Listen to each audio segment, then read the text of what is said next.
it's not always.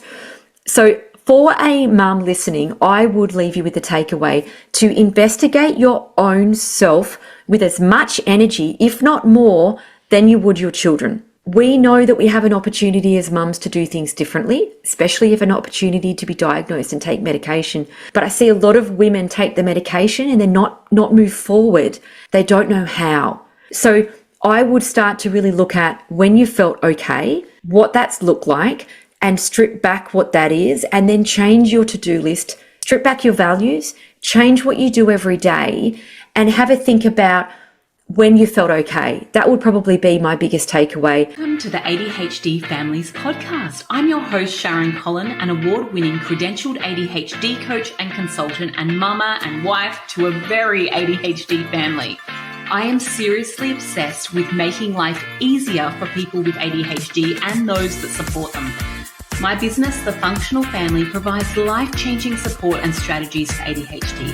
I particularly love anything that saves time, decreases conflict, and creates space for fun. Do you want a life with your beautiful family that is more functional, fun, and full of joy? Let's explore together the wonderful and sometimes wacky world of family life with ADHD in the mix. Are you a mum with ADHD drowning in endless to-do lists, feeling like you are failing at the simple things other parents seem to nail so effortlessly? Do you feel trapped in a cycle of burnout and overwhelm? In this raw, unfiltered chat, I sit down with the incredible Jane McFadden, creator of the ADHD Mums Podcast. We expose the brutal truth about mum life with ADHD. Jane brings both lived experience as a mum who has ADHD and autism herself, is a mum of 3 and has professional expertise. Known for her unflinching approach to motherhood, Jane validates the unseen work of mothers and calls out the system that fails neurodivergent families. Together, we deep dive into the reality of mum life burnout, exploring why perfectionism plus ADHD equals a cycle of insanity. We look at practical strategies for managing overwhelming to-do lists without losing your mind, and the crucial importance of making decisions based on your values, not what you think you should do. If you're tired of feeling constantly behind, always overwhelmed, and never quite measuring up to some impossible standard of motherhood, this episode offers both validation and a pathway forward. Let's do it. Welcome, Jane. I am so excited to have you on the podcast again. Yes, it is always lovely to talk to you, Sharon. We are like-minded peas in a pod.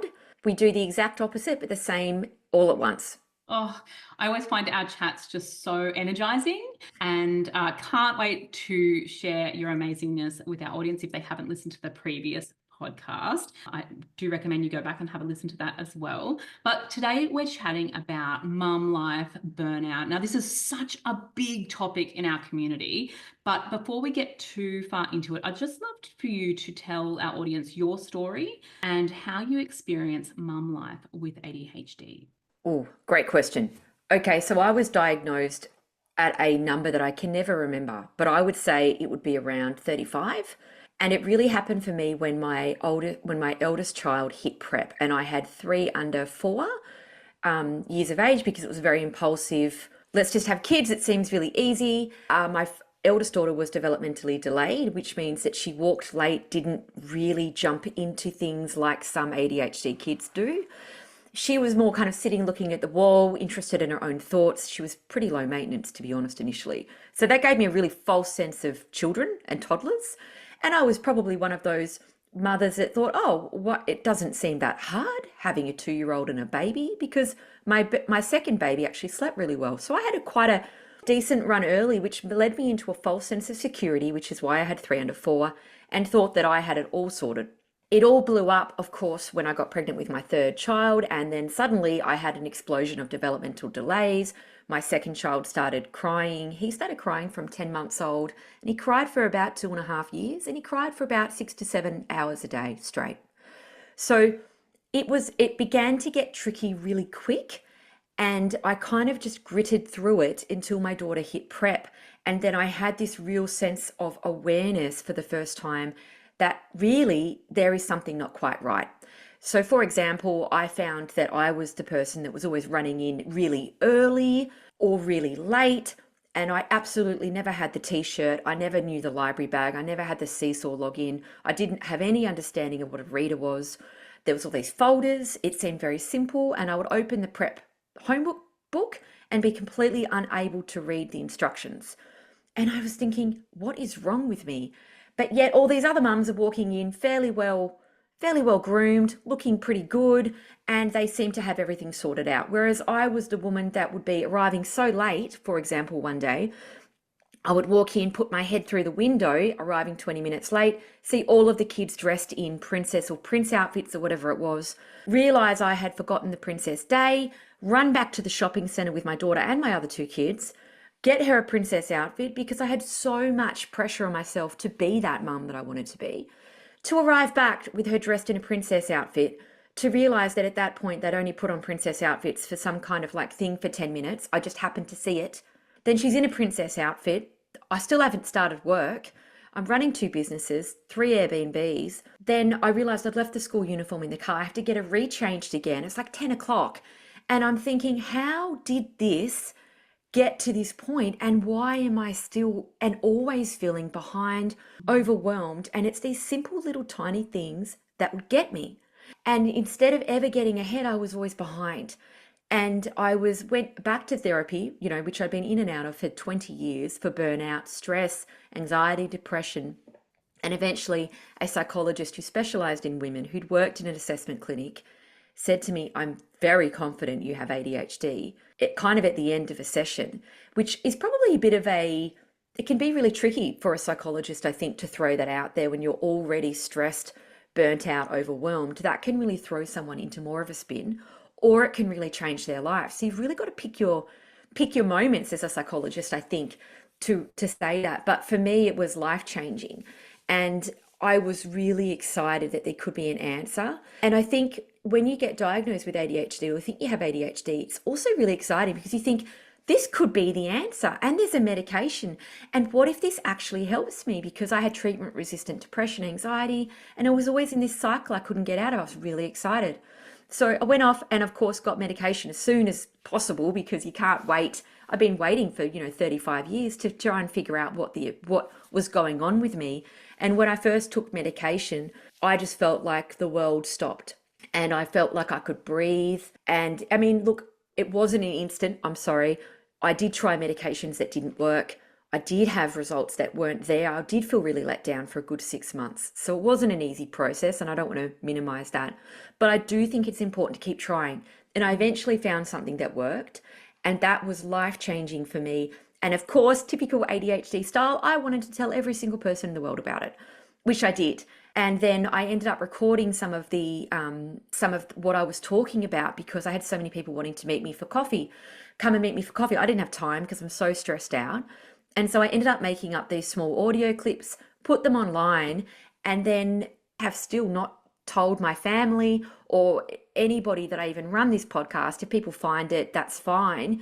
But I have never put it on my personal social media or anything like that because I never actually really wanted anybody to know about it. I actually did it for other people.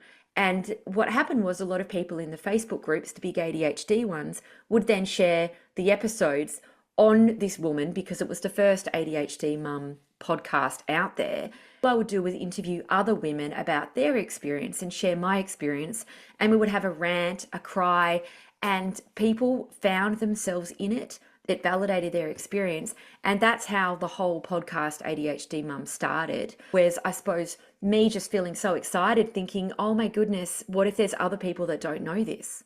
Oh, that's such a wonderful story. And I know that your podcast has impacted so many and also really validated their experience because on your podcast, you let it go to the gritty stuff too. Like it's a very real podcast, which I think is what we need.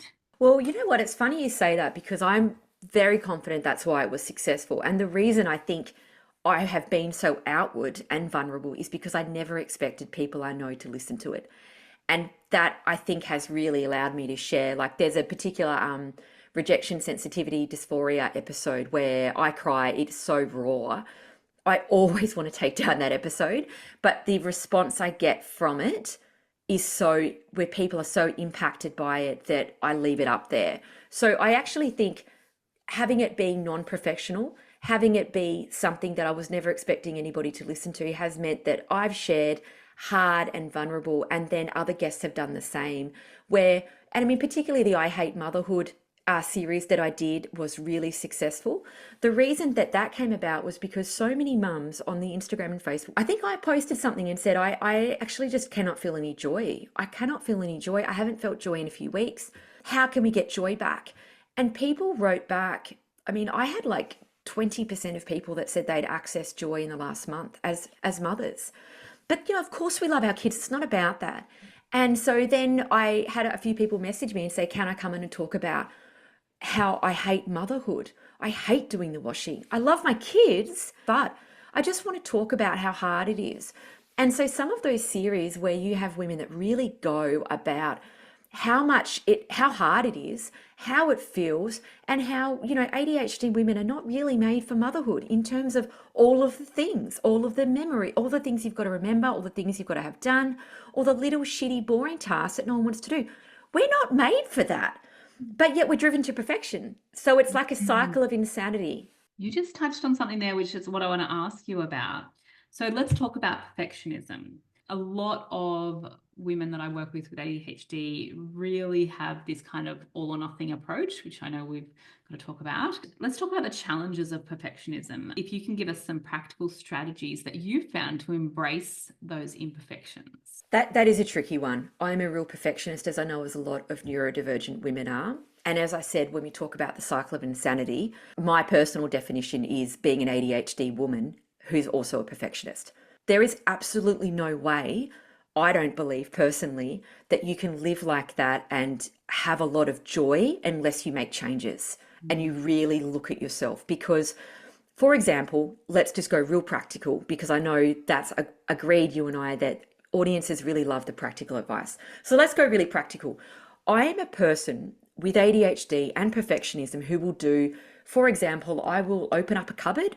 Let's say after I finish this, I'm going to the toilet, I open up a cupboard because, I get sidetracked and I see that it's all a mess. And I think, geez, if I had some labels, this would be better.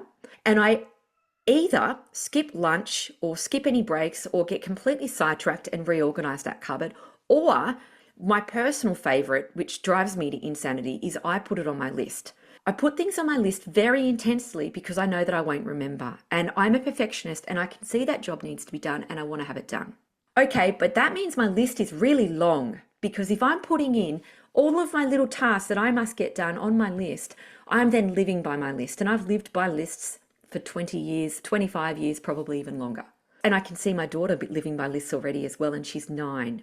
This is a very neurodivergent perfectionistic trait. So now I have a huge list, which means if my kids say to me, do you want to play Uno? I can't, because I'm doing my list.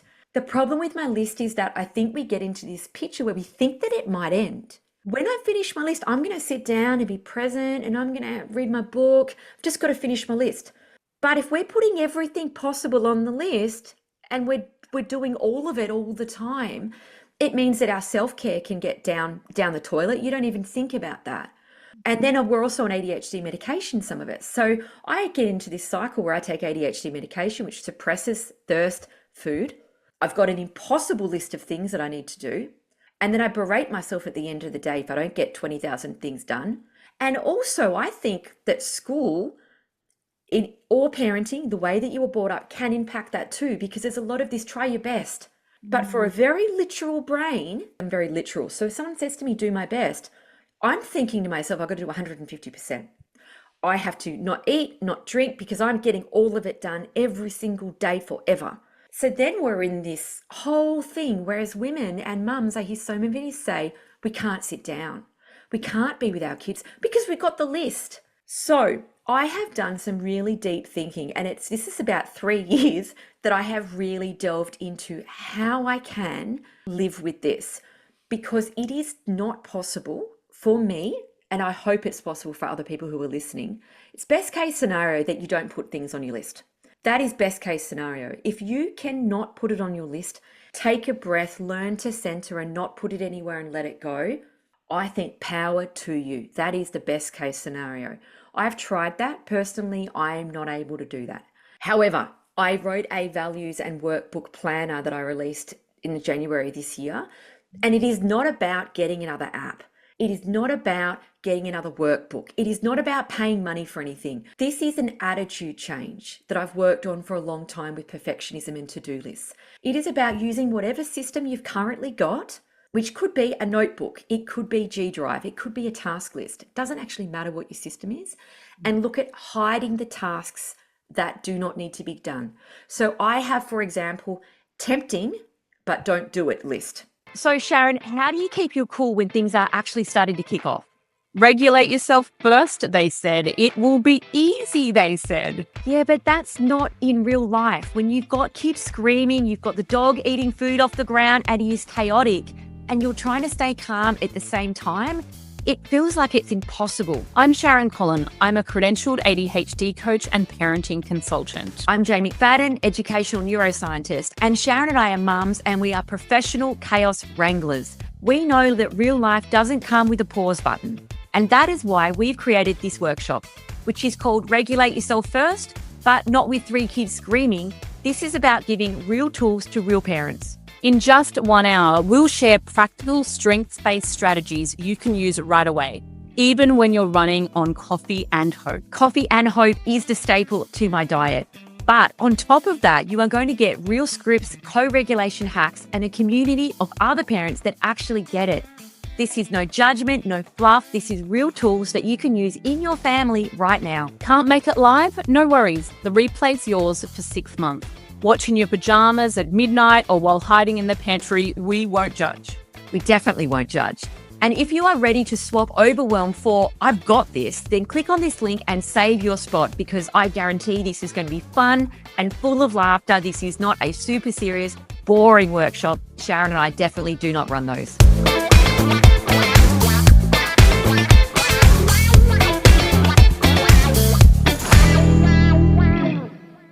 And that is where I would put my cupboard list, right? And I hide that list. It is not in front of me every day. Or I have a follow-up list, or I have a brain dump list. Whatever it is, think about what will stop you from doing it. What I've found, which has really been life-changing for me, is when I go back to that follow-up list, and I do. So don't trick yourself into thinking you'll never go back to it. Because if you're a perfectionist with ADHD, you will actually want to go back to it. But if you worry that you won't, put a reminder on your calendar for once a month to look at your list. So you feel safe, you won't forget. Go back, and when I look at that list, I actually think to myself, I am so glad that I play Uno with my kids and I didn't clean that cupboard, because it didn't matter. So really have a look at the way you set up your lists, because a lot of us do live by lists, and that's okay. But I do find a lot of the ADHD planners that I see out there that are really geared for ADHD brains, they're not geared for a hyperactive, perfectionistic ADHD mum. They're geared for an inattentive person with probably not as many things on. Because if you actually increase all of the accountability with some of these ADHD-friendly calendars that I'm air quoting, I look at them and feel like there's too much accountability. We actually need to strip back. And that's where I really feel passionate about. So I, for example, would use a today, urgent, this week or next week, and then hide it. I think the trick is to really just pick what is manageable. And I think we really need to be aware of our brain. So in the beginning of the day, if you take ADHD medication, you may feel like a superwoman. And power to you. A coffee, 8:30, the kids are dropped off, you've got your meds there. If you take medication, you may feel like superwoman. But we've really got to think in those moments that we probably can't. Maybe for you, you set up that task list the day before when you're tired, your meds have worn off, you're a bit more realistic about time. Think about setting it up more realistic, and think about celebrating the wins. If you are somebody that doesn't eat lunch, you don't drink water, you may have to set that up as a task. I do. I have to set up as a tick sheet, take dog for a walk, and I'm talking 15 minutes. And I really have to make sure that I actually do those things, because otherwise all I want to do is do the tick sheet. And I have a to-do list of when my kids get home filled with things that I know I'll feel good about. Play cards with kids for 10 minutes. These are not long things. Speak to child about day. And that may sound like something that you should do naturally, But as an ADHD woman, I'm going to admit it, I don't. I would much prefer to work on my list and do my cupboard. But I know at the end of the day, you may not value your family on the number one. Let's be honest. Just because we have a family doesn't mean we do. We may think we should, but privately we may not. Career may be really important. A lot of women I know who really value health and fitness as their number one priority. Is that okay? Yes, I think it is. Maybe having a family is in your top 5 or your top 10, but it's not actually at the top. So when we make decisions about how we want to live, what we want to put on our task list, we need to strip back as to what is actually important to us. Because if we are living by someone else's needs or someone else's values, then we are going to be unhappy, but we won't know why. For example, I see this trap that ADHD women fall into a lot. For example, we think that our values should be family and should be our children. But if we are actually honest to ourselves, it may not be. We may have health and fitness or career or friendships or time out or yoga, or art, reading, creativity. We are not just mothers. Let's stop operating as if we are. We are actually human beings and people that had a life before children, and we will have a life after our children leave. I don't want to be a lost mother when my children move home and follow them around and ask what they're doing all the time and have no sense of purpose. I don't want that for my life. And I don't want my daughter to think that's what motherhood is. So if we strip back values, I see women all the time make this kind of decision and then wonder why they're not happy. For example, they may be in, let's say, a job in insurance, and they may say, oh, okay, their boss might come to them and say, would you like a promotion? Now, this promotion is going to get you $10,000, $15,000 more a year. It's going to require you to work this to this. Would you like that promotion? If that woman is a solo parenting, that's a decision she has to make with childcare and her own setup. If that person is in a relationship, I'm sure they would go away and probably make that decision with a partner or an extended family, however it works. But when they're making that decision, I see a lot of women make it from a place where they don't realize what their actual values are. So they will say, oh, I feel like I must be at home with my children because they're under 10. So I'm not going to say yes to that. Their partner was probably just going to support them with whatever they want. So they're guessing to see what their partner wants them to say. And they may go ahead and make a decision that's not actually based on their values. So they could take the promotion because they think that they want to make the money to have the holiday, right? Once a year. And they plan that money with the $10,000 and they feel good about it in that moment. But yet every single day when they pick up that child from after school care, it kills them inside. And that is not their value. Their value may be being present every day after school. Or the other way, you sacrifice it, you don't take the promotion. You do pick your child up from school and you watch other people overtake you in your career and you just think, I wish I could, I want, but I don't get to. And you're passed over for things. And it's in those moments that I wonder if that's why we struggle to access joy, where we don't make the decisions based on values. We make the decisions based on what we think we should do. And then that perfectionism, that want to get it right, that's where I think it comes back to your version of motherhood and what you think you should do, being the perfect mother, being the perfect wife. It all ties into that. But actually, as people, if we let some of that go, what do we really want? I love how you talked about the shoulds then, because I am trained as an ADHD coach to constantly look for shoulds. And I find it just comes up so frequently for women in particular. Like we're always going, oh, I should do this. And even when we're doing well, we're comparing ourselves against something else. This should. But I love it how you brought it back to actually what the individual values and acknowledging that that's different for everybody and that's perfectly okay. So going into, we know that all or nothing thinking, shoulds, perfectionism, our self-criticism, for example, which we see a lot of mums do, we're very hypercritical of ourselves, contribute to burnout. Why is burnout a common issue for mothers with ADHD? And can you talk a little bit about your experience that you mentioned at the start? Typical burnout can get really confused with an autistic burnout.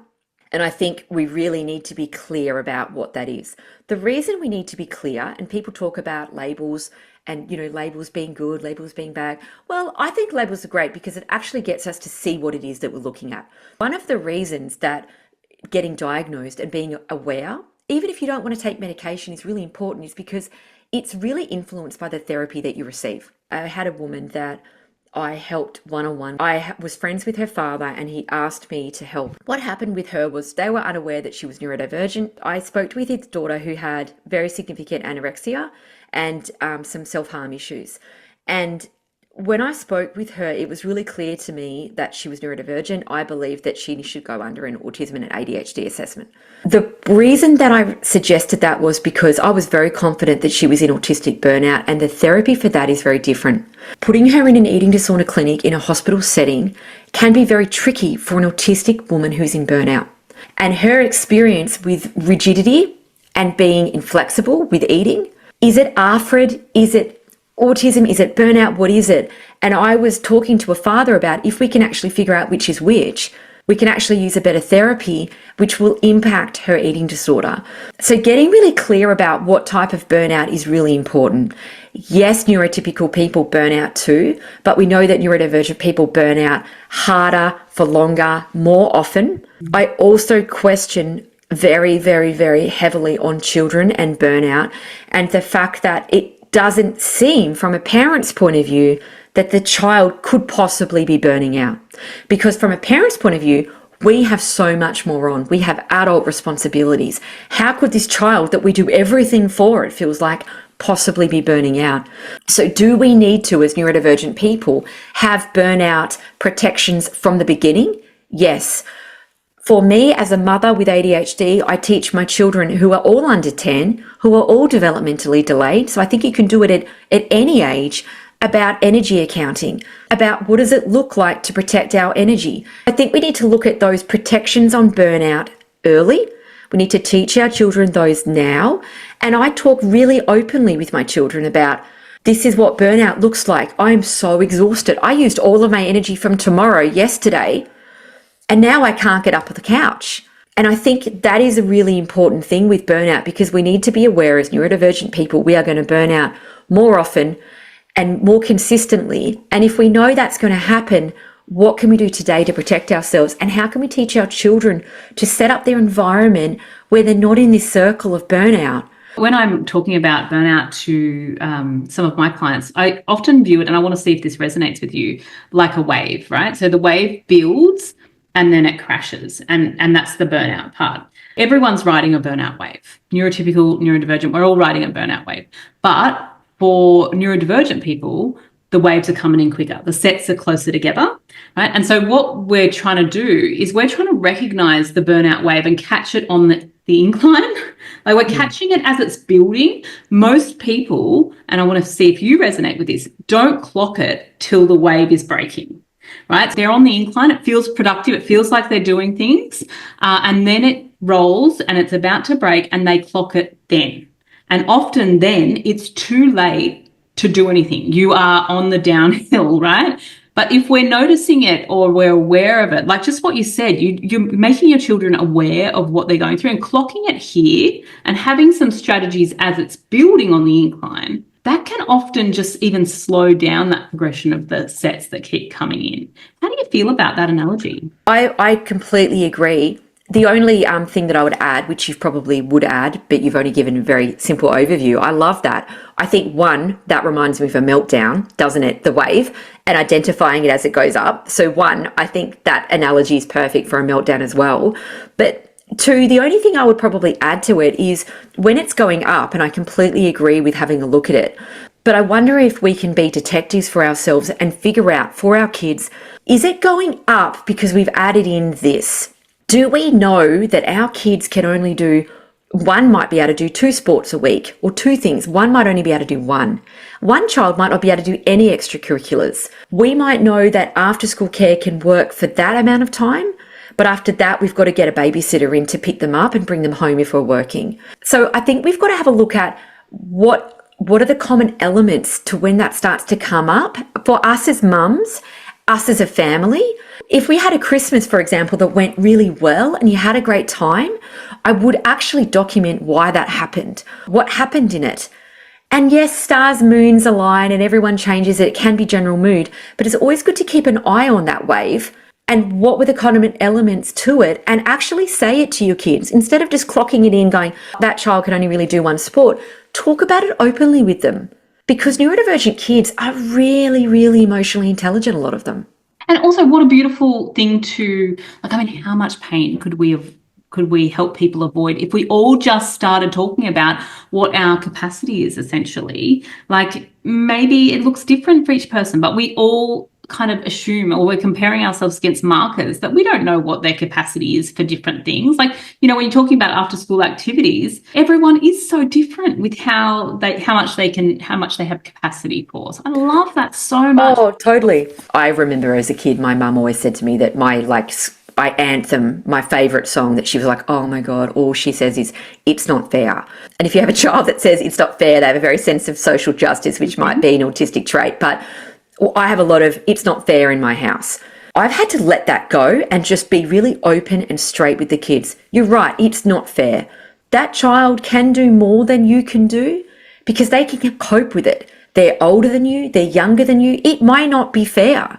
We all have different challenges. That's okay. I have one child that just really struggles to eat dinner, one that struggles to eat lunch, and one that struggles just generally with overall sensitivity and running off and crying. So it's not fair.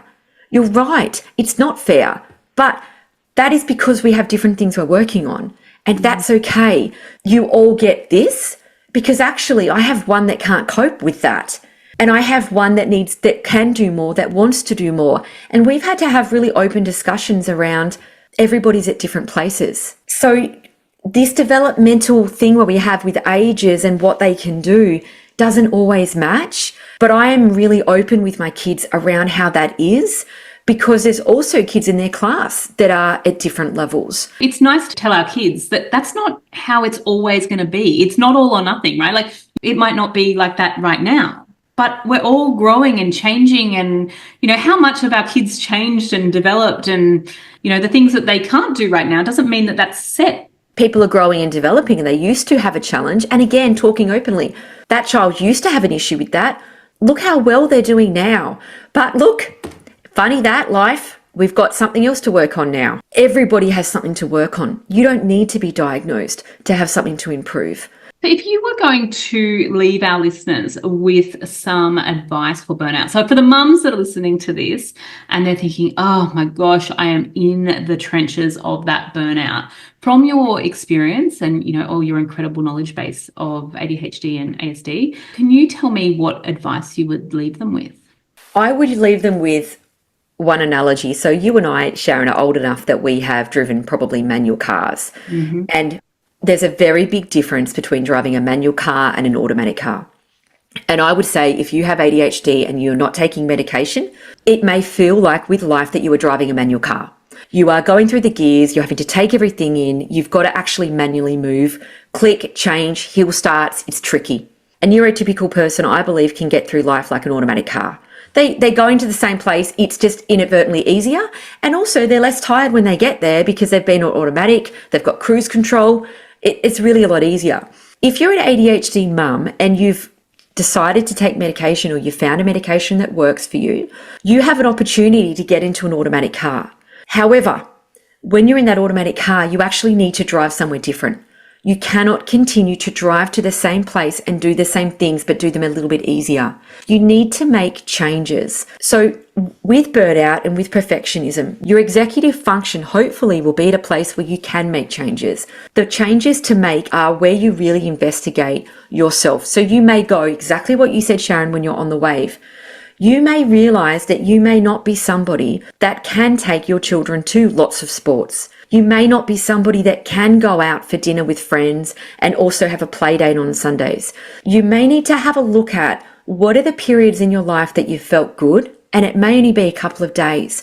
When have you felt not great? When have you found joy hard to access? Strip back for you what joy and happiness or feeling okay even feels like, and what have you been doing in those times that you have accessed that. And I think avoiding the burnout is really important. If you can only do one thing, I wouldn't always focus on your children as a mother, because our mental health, our being okay, is actually, research shows, more important and the most influential in our children. So if we can strip back ourselves, even if you can't take medication, try and find 15 minutes to just have a think about. You can put notes in your phone. When were you feeling a little bit okay? If you've got an Apple Watch, start to track it for just 1 second a day. When have you felt okay? And start to think about, like a detective, what are the common themes? There will be common themes. There will be. We think it's all this mishmash of chaos. Actually, if we strip it back, it's not always. So for a mum listening, I would leave you with the takeaway to investigate your own self with as much energy, if not more, than you would your children. We know that we have an opportunity as mums to do things differently, especially if an opportunity to be diagnosed and take medication. But I see a lot of women take the medication and then not move forward. They don't know how. So I would start to really look at when you felt okay, what that's looked like, and strip back what that is, and then change your to-do list, strip back your values, change what you do every day, and have a think about when you felt okay. That would probably be my biggest takeaway, because I feel like we sometimes miss ourselves. We put so much focus onto our kids, but actually, we know from flying in a domestic aircraft where they say, put your own put your own air mask on before you put on anyone else's. Yeah. So really trying to sort out, organize, make changes with our kids is going to be easier if you have more time and space yourself. Oh, I love that advice. And thank you so much for sharing so much wisdom today. I took so much away from the conversation. It is always a pleasure chatting with you, Jane. Oh, always a pleasure, Sharon. Thank you so much for having me. Thank you for listening to this episode of the ADHD Families Podcast. If you loved it, please share it on your socials. I want this to start a conversation about ADHD. If you want to make this mum do a little happy dance, please leave a review on iTunes. If you would like to know more about what we do, check out thefunctionalfamily.com. I truly hope that you enjoyed this podcast and you use it to create a wonderful, effective, joyful life with your beautiful children.